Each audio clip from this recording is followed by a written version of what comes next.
हर बार नया साल आने पर बहुत सारी तैयारियों के बीच दीवार पर टंगा हुआ कैलेंडर भी बदल दिया जाता है और उसकी जगह आने वाले साल का नया कैलेंडर अपनी जगह बना लेता है। कैलेंडर की हमारी लाइफ में कितनी इंपॉर्टेंस है ये तो आप जानते ही होंगे, क्योंकि ये कैलेंडर ही तो है जो हमें सारे दिन, वार और त्योहार से जुड़ी सारी जानकारी बहुत आसानी से दे देता है। और खास बात ये कि कैलेंडर की जानकारी एकदम सटीक भी होती है। लेकिन क्या आप जानते हैं कि हमारी लाइफ को आसान और ऑर्गेनाइज करने में हेल्प करने वाले इस कैलेंडर की जर्नी इतनी आसान नहीं थी, बल्कि इसने बहुत ही लंबा सफर तय करके ये आसान सा दिखने वाला रूप लिया है। ऐसे में आज कैलेंडर की जर्नी को आपके साथ शेयर करने के लिए क्विक सपोर्ट ये इंटरेस्टिंग और इनोवेटिव वीडियो लेकर आया है। और इस वीडियो में आगे बढ़ने से पहले मैं आप सभी का बहुत बहुत स्वागत करता हूँ। तो चलिए शुरू करते हैं और कैलेंडर के सफर को शुरू से जानते हैं। कैलेंडर नाम कैसे पड़ा? कैलेंडर का इतिहास 2000 साल पुराना है। चीन यूनानी सभ्यता में कैलेंडर्स का मतलब होता था चिल्लाना, और उस समय में एक व्यक्ति मुनादी पीटकर ये बताया करता था कि कल कौन सी तिथि, व्रत या त्योहार होगा। इस आधार पर कैलेंडर्स से कैलेंडर शब्द बना। इसी तरह लैटिन भाषा में कैलेंडर्स शब्द का अर्थ है हिसाब किताब करने का दिन। इस तरह दिनों, महीनों और सालों का हिसाब रखने को कैलेंडर कहा जाने लगा। जब कैलेंडर नहीं हुआ करता था तब दिनों की गणना कैसे की जाती थी? कैलेंडर की उत्पत्ति से पहले लोग अपने अनुभव के आधार पर ही अनुमान लगाया करते थे। उनका अनुभव था कि दिन और रात का बंटवारा कभी भी बदलता नहीं है और रात में चंद्रमा दिखने का भी एक निश्चित क्रम होता है। चंद्रमा की कलाओं और दिन रात के आधार पर दिनों की गिनती की गई।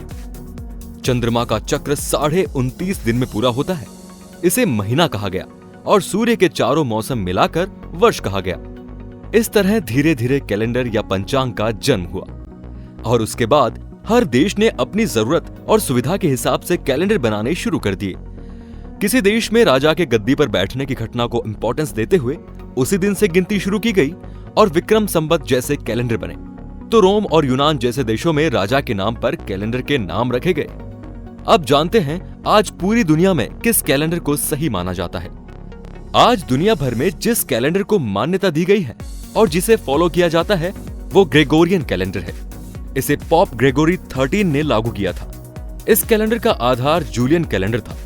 जूलियन कैलेंडर में 365 दिन और 6 घंटे का एक वर्ष माना जाता था। ऐसा होने पर कैलकुलेशंस में प्रॉब्लम आने लगी। तब रोम के पॉप ग्रेगोरी 13वें ने इस कैलेंडर में सुधार करके 1 जनवरी को नए साल की शुरुआत का दिन तय किया और उनके नाम पर इस कैलेंडर का नाम ग्रेगोरियन कैलेंडर रखा गया। ग्रेगोरी कैलेंडर की मूल इकाई दिन होता है और 365 दिनों का एक साल होता है, लेकिन हर चौथा साल 366 दिन का होता है, जिसे लीप ईयर कहा जाता है। इस कैलेंडर को 400 सालों में बांटा गया है। इन 400 सालों में 303 साल नॉर्मल ईयर्स होते हैं जिनमें 365 दिन होते हैं, जबकि 97 साल लीप ईयर होते हैं जिनमें 366 दिन होते हैं। इस तरह हर साल में 365 दिन, 5 घंटे, 49 मिनट और 12 सेकंड होते हैं। ग्रेगोरियन कैलेंडर को स्वीकार करने का समय भी हर देश का अलग अलग रहा। जैसे इटली, फ्रांस, स्पेन और पुर्तगाल ने 1582 में इस कैलेंडर को स्वीकारा। स्विट्जरलैंड, हॉलैंड ने 1583 में, पोलैंड ने 1586 में, हंगरी ने 1587 और ब्रिटिश साम्राज्य ने 1752 में, जापान ने 1873 में, चीन ने 1912 में, सोवियत रूस ने 1917 में और रोमानिया ने 1919 में। जहां तक भारत के राष्ट्रीय कैलेंडर की बात है तो भारत का राष्ट्रीय कैलेंडर भारत में उपयोग में आने वाली सरकारी सिविल कैलेंडर है जो शक संवत पर आधारित है। इस संवत की शुरुआत 78 ईसा पूर्व में हुई थी और इसकी शुरुआत कुषाण राजा कनिष्क महान ने अपने राज्य आरोहण के उत्सव को यादगार बनाने के लिए की थी। इस भारतीय राष्ट्रीय पंचांग यानी कैलेंडर का पहला महीना चैत्र होता है। इस कैलेंडर को ग्रेगोरियन कैलेंडर के साथ साथ 22 मार्च 1957 से अपनाया गया है।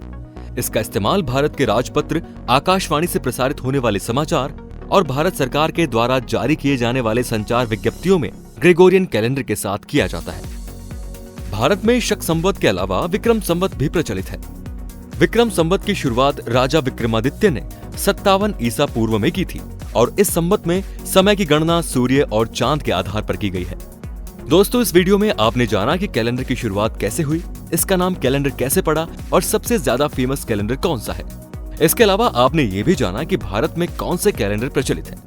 क्विक सपोर्ट को उम्मीद है कि ये जानकारी आपको बहुत पसंद आई होगी और आपकी नॉलेज बढ़ाने में काफी हेल्पफुल भी साबित होगी।